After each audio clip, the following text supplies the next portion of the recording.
In this video, I'll be continuing my list of top tips for getting the most out of your time in Final Fantasy XIV Shadowbringers. Let's check it out.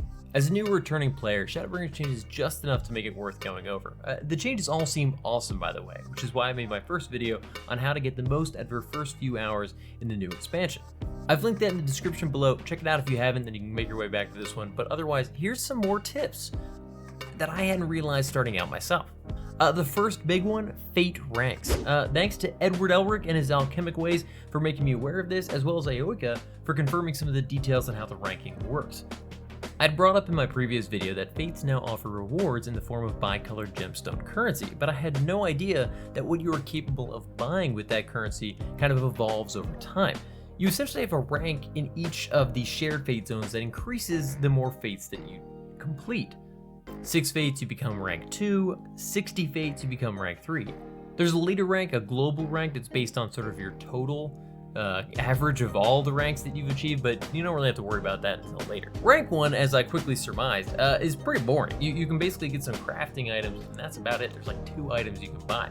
Rank 2, though, you can buy those special mount maps that allow you to increase your mount speed for certain zones, which is like crucial. As it's been suggested to me, and I'm now passing on to you, doing this as quickly as possible for the new zones that you come to is kind of awesome.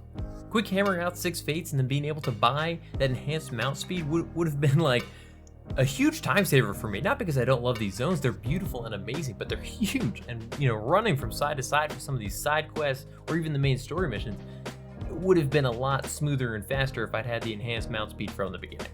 It's worth doing as soon as possible, but I wouldn't necessarily worry about rank 3 with the 60 fates quite yet. You can get some amazing chocobo bardings apparently, which is pretty sweet, as well as some other enhanced items. I think the higher tier version of the crafting items from rank 1. It's cool stuff, don't get me wrong, I love chocobo barding, but it's not really crucial for your leveling experience, and it's going to take a while to do 60 fates.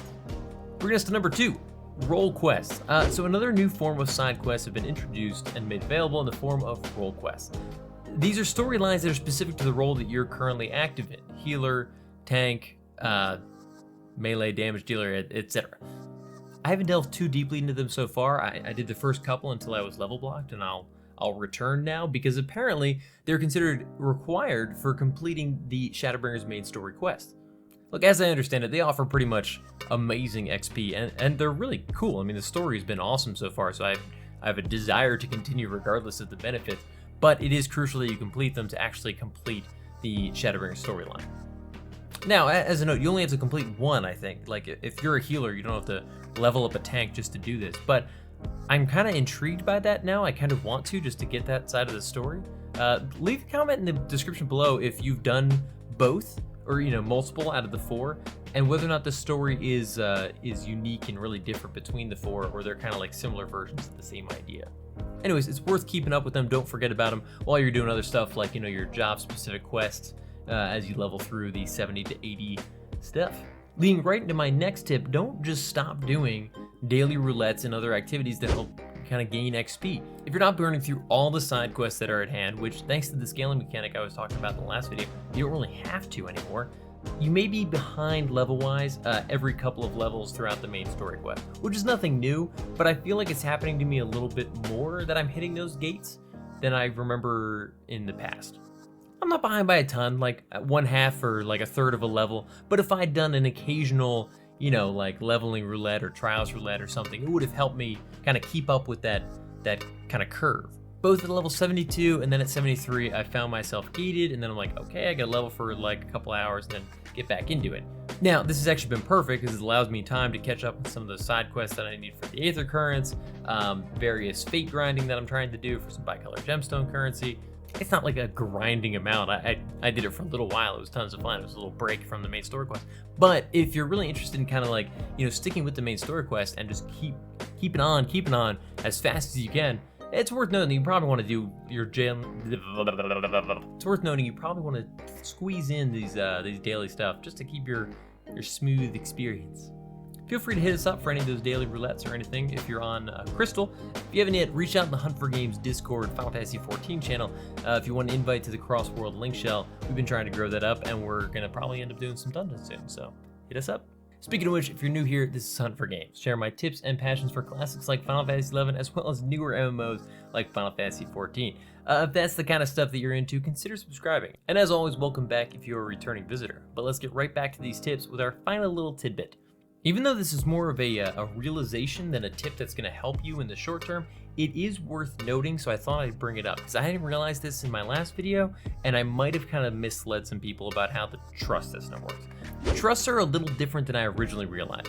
While you're making your way through the story, and you hit each dungeon, you can invite all your trusts and play with this like AI-focused, more immersive storyline version of the dungeon, in my opinion, than if you pulled in real players. What I didn't know was that they don't automatically level up with you outside of that purpose of the storyline progress. I'm saying that in a bad way, but once you finish the main story quest, those trusts will only be level 71. They'll scale up every time you hit it for a story-focused purpose, but if you go back on another job and you're like, I want to hit up that level 75 dungeon, they're level 71. You have to level those trusts up yourself, apparently by repeating dungeons over and over again. And I guess it's that same dungeon, the level 71 dungeon, 73 dungeon, that kind of stuff. Repeating it over and over again. I think it's like 6 times per level until they rank up to the next level.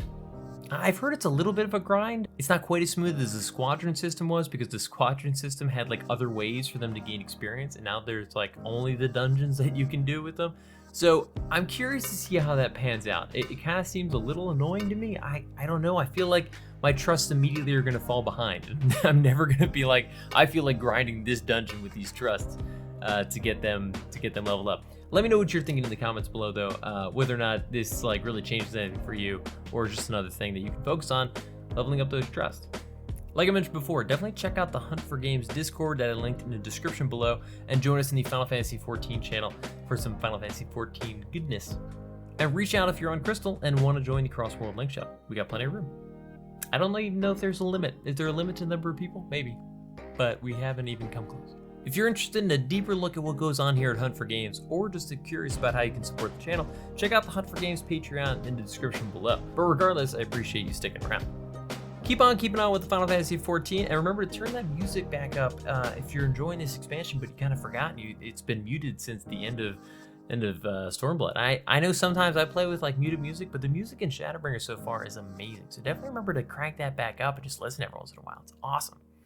That was a tip. Tip 5. Amazing music. Otherwise, keep on the lookout for more videos like these. Don't forget to leave a comment in the comments below about tips you think I missed or might be helpful. Honestly, it really helped with this video. There was a lot of stuff here I did not know myself. I need the help. Question of the week: where does Shadowbringers launch rank for you on Final Fantasy XIV launches so far? Feel free to include 1.0 on this list. I'd love to see where it ranks. If anybody's like, 1.0 isn't the worst launch, there was something worse. I'd just be curious. Let me know in the comments. Did I say description? Regardless, comment that below. You all have a fantastic day of leveling and questing, and I'll see you guys all in the next one. Peace. Thanks for watching. If you're interested in more videos like this, think about subscribing. And if you already have, don't forget to click that little bell next to the sub button to get notified when new videos go live. Hit me up in the comments with your thoughts on this video, or come hang out and chat with me on Twitch every Tuesday night at 8 p.m. Eastern Standard Time. And definitely look me up on Twitter or Instagram at Hunt for Games to keep up with what else I've got going on. See ya.